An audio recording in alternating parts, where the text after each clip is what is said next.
You'll win nothing with kids, or so the saying goes. However, the Marlins, with an all-kid lineup in Game 162, pulls out the win against the Bravos. They finish strong and end on the glorious number of wins, 69, 6-9. Yes, sir, the Marlins win 2 more than last year. There is progress. We're going to look back at yesterday's game and also tee up what you'll expect from Locked On Marlins over the offseason, all on today's Locked On Marlins. You are Locked On Marlins, your daily podcast on the Miami Marlins, part of the Locked On Podcast Network, your team every day.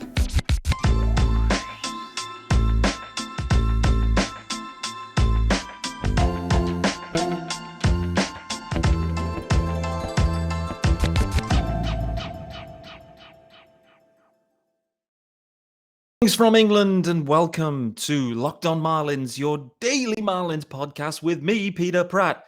Do not forget to follow me, guys, on Twitter. Of course, Marlins_UK. Don't forget the underscore. Listening, please subscribe to the pod. You will get your episodes delivered straight to your device. No need to go and find them. They'll just drop in there. If you are watching, hello, greetings. Welcome to my living room, of course. Again, I've not moved. And please subscribe there too. We have a YouTube channel. Subscribers are growing. And stay tuned for all the content, guys. It's, the season is done. Postseason about to start. There's a huge furor around that happening in the UK currently. It's been ongoing for the past 24 hours, it feels. So I thought the drama was over. But no! The UK market is now blacked out. There's a blackout on MLB TV for the UK fans. Absolute chaos. That's been fun to keep abreast of. But nevertheless, let's not talk about chaos in the UK market. Let's talk about the Marlins. Season strong. Game 162 ends with a dub. And there were some standout performances. First of all, we have to kind of talk about it. I mean, there's multiple things to talk about here in Game 162. Let's start, though, with Don Mattingly. Donnie, his final game as manager with the Marlins. We don't know what the future holds. And Donnie may be back with the Marlins in some capacity at some point. There's clearly a lot of love and affection that Don holds for Miami and the Marlins. It's been here 7 years. It's been an up and down 7 years, it's fair to say, and there's been a lot of hurdles he's had to overcome. But we can't forget, at the end of it, he did win the 2020 NL Manager of the Year and guided the COVID-ridden Marlins through to the 60-game sprint postseason and win, or a postseason series win. I can't even remember the format then, but nevertheless, Donnie managed to make that happen. And one of the things that struck me yesterday, and for those that maybe weren't watching the game, it was UK friendly, so I got to enjoy pretty much most of the game. I had to go on forever, and it was getting later and later and later. It's due to the number of runs that the Marlins put up. More on that later, but Donnie joined the broadcast, I think it was in the second inning, and I thought, lit it up. He just glows when he talks about baseball. And the funny thing is, this is the Don Mattingly that a lot of the media guys see, and this is what I used to see from Donnie on a daily basis on the Zoom calls. He's just a wonderful guy, and he knows baseball still. Like, he really does. When you hear him talk about hitting, approach, general, and you just kind of let him go off in his own, meandering of thoughts, it's great to just sit back and listen to Donnie. One of the best that's ever did it, never done it. And for me, the fire, what came through yesterday on the broadcast was the fire and the flame still burns brightly for Don. He still wants to be involved. He still wants to be a coach in some capacity. And I think the key thing there, and he called it out to say that his passion is hitting and helping guys develop their hitting. And when you're the manager, you lose sight of that. You don't have time. You've got so many other things that you're dealing with. You don't have the opportunity to do that on a day-to-day basis. But all indications for me were that Don Mattingly is going to stay in baseball and he's going to find himself a new role as some sort of hitting coach, coordinator, offensive guy. I don't know. And frankly, he will be an asset to any organization that he joins. And, who's to say it won't be back at the Yankees or even back at the Dodgers? Who knows? But I think Donnie remains in baseball, and I think he does a stellar job. And I do hope that in the future, the Marlins find a way. When Donnie's done with coaching, they find a way to bring Don back to the Marlins organization. And who knows what the organization will look like then?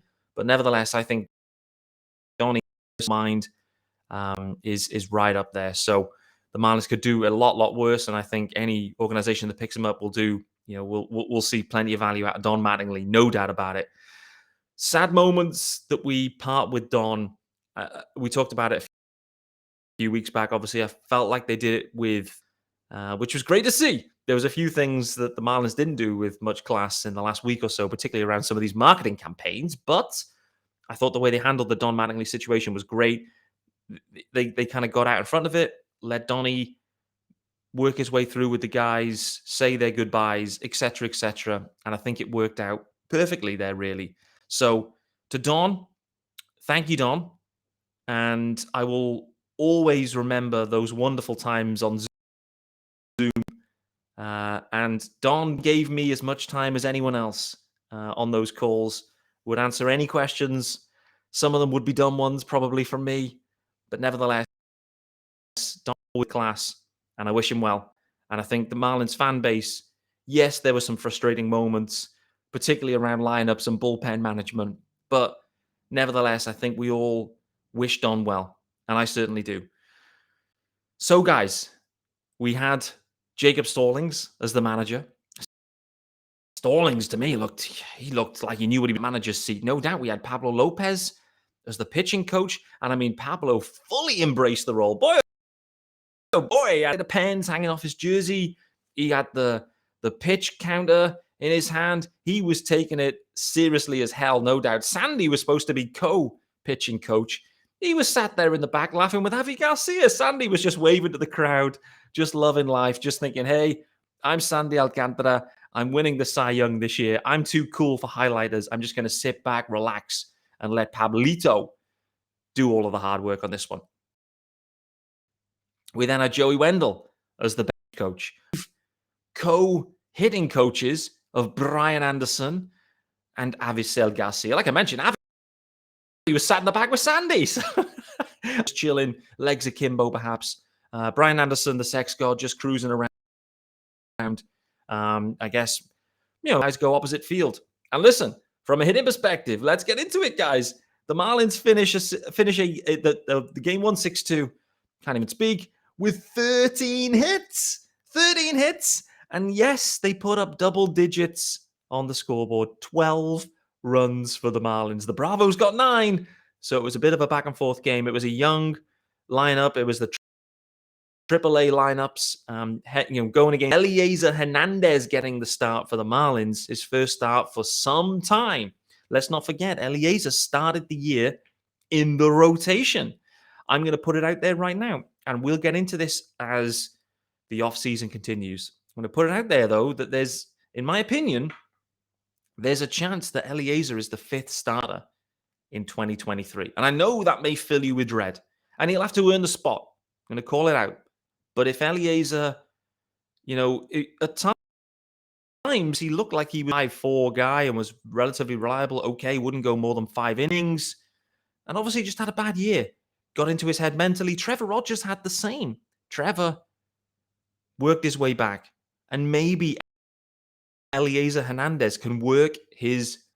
And if the Marlins can get a 5th starter out of Elieser Hernandez, or just a long man out of the pen, I think there's still a role to play for Elieser. It's possible that he's going to be traded for Brian Reynolds. It's possible. It feels a little bit unfair to the Marlins that they have to give up Elieser Hernandez, an absolute stud of an arm, Cy Young candidate for up center. We'll see. But I do want to call it out that there's an opportunity here And the Marlins need to upgrade the offense, and we're going to spend tons of time talking about that this offseason. To upgrade this offense, there's two opportunities to do that. Spend money, so let's rule that one out, or trade. The only wise are pitchers and Jazz. And so some pitchers are going to have to go this offseason. They're going to have to. They're going to have to make some high-risk, high-reward deals. And with that, you're going to lose some arms. That then takes you to a point where Elieser Hernandez may be in the rotation to start 2023. I don't know how you feel about that one, guys. I did float it out there yesterday, and the reactions were relatively negative, I would say, on that one. Nevertheless, the Marlins have to be brave. We can't just continue to do the same thing and expect different results. The offense needs to be shaken up, and to do that, well, they're going to have to move some arms. First out of the day, guys, the graphics are back. Bet Online, our guys over at Bet Online, they absolutely have you covered, and they are the number one source for football betting info this season. You can find all the latest player developments, team matchup, news, podcasts, in-depth articles, and analysis on every game that you can find. They've got everything covered. And as always, it remains your continued source for all your sport wagering information. They've got live betting and up-to-the-minute scores for every sport out there. It's the fastest and easiest way to check in on all your favorite games, events, including Major League Baseball. Postseason starts tomorrow. Boxing and golf. You can head to betonline.net or use your mobile device to learn more. BetOnline, where the game starts.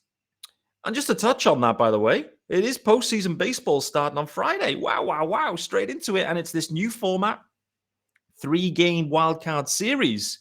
So it's a different format, and I think for me it's a much better format.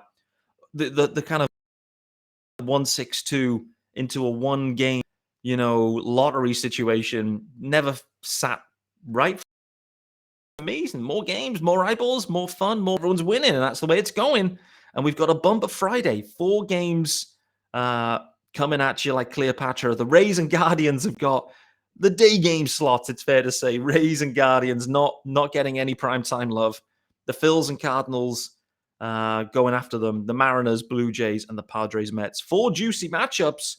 I'm really intrigued to see this kind of Guardians-Rays situation. Can the Rays do it again? Feels like they kind of fizzled a little bit towards the back end of the year. So I'm intrigued because the Guardians, they've kind of Clanahan Bieber. Boy, oh boy, what a matchup in game 1 there. Phils, Cardinals. I mean, the Phils back in the postseason. Red October, as they want to call it. The Phils are back in the mix.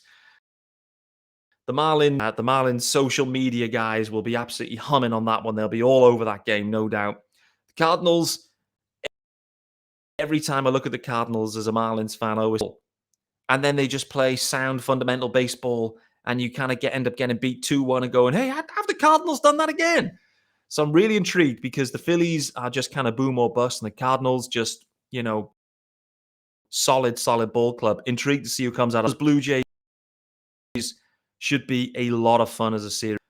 A really juicy one. And maybe the pick of Padres Mets has plenty of eyeballs. The Mets, clearly unlucky. They won over 100 games in 2020. Get a wild card spot. That's how good the Bravos were. Again, another juicy one there. I'm intrigued. Again, can the Mets get through that one? Wait and see on that. Scherzer, I believe, is going in game 1. So tons to be excited for in the in this postseason. This wildcard format, I think, is much improved. More baseball fundamentally, I think, which is a good thing. Just to touch on it, there's a lot of chaos happening in the UK today. TV announcing that all of the postseason games are now blacked out for UK fans. The MLB have sold the rights, did already sell the rights to BT Sport at the start of the year, and basically no one realized. And it got to the end, and all of the postseason has always been shown on MLB TV for the first time without anyone knowing it. It is no longer available. So you can imagine there's a lot of people upset about that situation. The fact that it wasn't communicated, and the fact that people need to go and get access to BT Sport, which is a subscription-based service. So I know the US listeners will know this kind of cable TV situation. Us in the UK, we've been fortunate. We can pay our $150 and watch any game because there's no blackout restrictions for us in the UK. However, for the postseason, there is now blackouts, and we are feeling the pain. So we are all now in the same boat. But I get it, guys. MLB have sold the rights to a local broadcaster. Clearly, at that point, they need to shut to their cheap app and push all the eyeballs into the premium broadcaster who have paid for the rights. I get it. I get the commercial situation. However, it stings for the UK fans, the fact that they didn't know about it, the fact that the landscape has changed, and now everyone is scuttling around to get these BT Sport logins. Anyway, we won't dwell on that anymore. I actually already had a BT Sport login, so it's a moot point for me because that's the way you watch the Champions League here in the UK. Nevertheless, let's get back to these Marlins and yesterday's game. And let's start with Elieser because they did touch on him. I thought he pitched fine. Elieser, the changeups were going.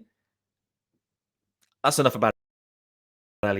I've said about Elieser now because the offseason will be what it'll be and we'll see where we're up to with Elieser. But let's talk about this offense, though, guys. The lineup, as I mentioned, was young. You win nothing with kids. Or so Alan Hansen said famously years ago. For any UK football fans, I mean soccer, however you want to phrase it, they'll know exactly what I'm talking about here. The year Man United went on to win the title with Beckham et al.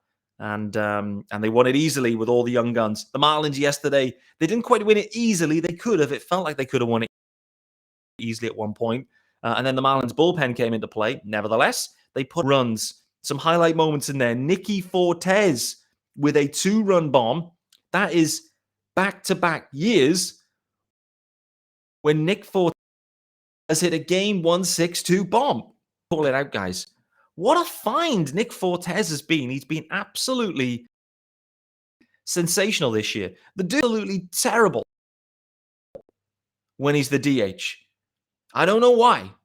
Is it the pressure? Is it the mental thing? Again, it's coming back to that. But when he's catching, he absolutely lights it up. He's been sensational. In the end, Nick Fortes, he finished slightly under 700 OPS on the year. If he wasn't, because as a DH, he was absolutely terrible. But a 2-run bomb from Fortes, which was great to see. Peyton Burdick also joining the show with a 2-run bomb from Burdick. That's what we've seen. The bombs from Burdick, when he gets hold of them, have been lengthy. You know, you got to get the tape out there. For sure, and it's been fun to see. Overall, though, for Burdick, a 3-hit game. RBI finishes year, he ends up hitting just over 200. We have to be, brutally honest with Burdick. It was a struggle. In Maine, he looked a little bit overmatched, in my opinion, at his time at the major league level, but had some highlight moments. His first home run, I believe, on the road in Chicago, which was great to see.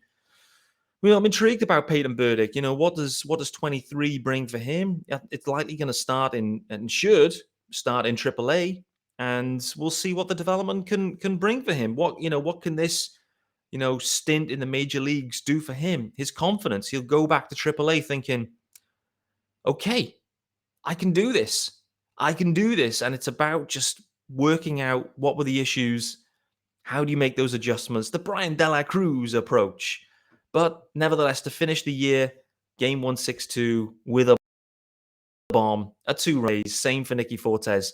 This game also was a game of triples. There was back-to-back triples. 6th inning, I believe, where they put up a 5 spot, and both John Birdie and Bleday back-to-back triples. See that often. I don't know the last time that's happened. It's normally one of the hardest things to get, but not in Lone Depot. Again, kind of begs the question, how have the Marlins in this massive outfield never had a cycle? Again, cycles kind of pointless, but when you have they aren't pointless. The Marlins need to get one.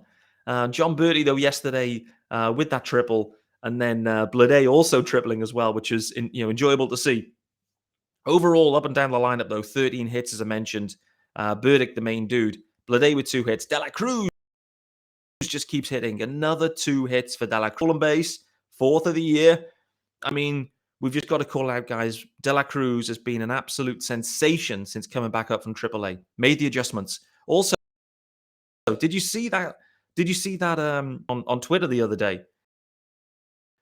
Showing Jesus Sanchez his batting stance and where the bat was located when he first came up to the big leagues in 21. Then his where his bat position was this season, completely the opposite. Now he's back up from AAA. His bat was back to where it was in 2021. It's like tinkered with everything. You know, he had great success in 21. Let's be honest, we were all hyped about Jesus Sanchez. He's the biggest Jesus Sanchez stan there is. I'm sure he is listening. Rightly so. Jesus was a lot of fun. And then in 22, he completely adjusts a fundamental element. What am I looking to do? Eric Thames. Is it Eric Thames? I don't know. He's not going to be there any longer after this season anyway. But nevertheless, Thames, let's just say that. He starts tinkering. Sanchez is just being absolutely exposed everywhere. Sometimes, if it ain't broke, fix it. Sometimes that is the approach. Nevertheless, Jesus back up. 1 hit yesterday. 1 RBI. The only guy that didn't get a hit, by the way, Lewin Diaz. 4 at-bats, no hits, 2 Ks, 4 left on base. Finishes the year with an average of 169, an OPS of 512. Gold Glove caliber first baseman, no doubt. But from what we've seen, can't hit. Can't hit at the moment. He looked, not sure the right word. He looked dejected.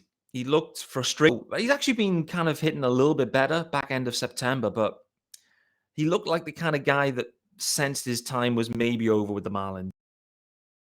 Again, we're going to dig into that in more as we kind of start to piece this roster together. Who's on the 40-man? Who is probably running out of time? Where are the holes? What are the Marlins going to look to do? All this kind of stuff. But Lewin Diaz, to me, I have a sense that is the end of his Marlins career. To finish with an 0 for 4 with 2 Ks, in some ways sums it up. He probably made some nice plays with the glove, but overall, he has to hit in that position. He does, and he just hasn't hit, and he's out of options. And probably for the Marlins, they're out of time. So probably going to have to move on there, try and look to package him in a trade. And yeah, I think I've already said it multiple times. I can see Lewin Diaz being an all-star for a team next year.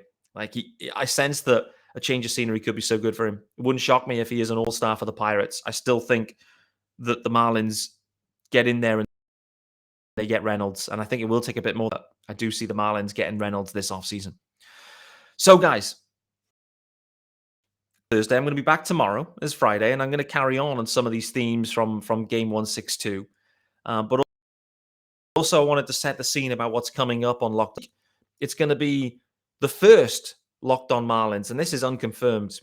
Aaron may have done this before. I can't recall. Nevertheless, it is going to be the first Peter Pratt hosted Locked On Marlins Awards week. Multiple episodes where we're going to have at least 8, maybe even 10 awards.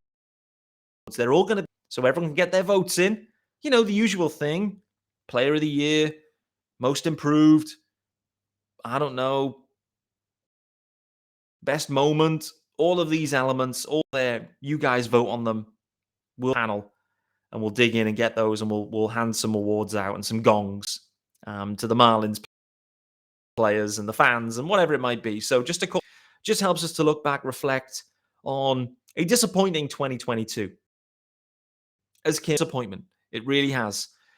Boy, oh boy, I'm gonna have to spend some time talking about Kim tomorrow, I think, because she really doubled down on that comment she made to Christina De Nicola, then went on the broadcast and doubled down on that one to say that the overall record is not indicative of the talent on this roster.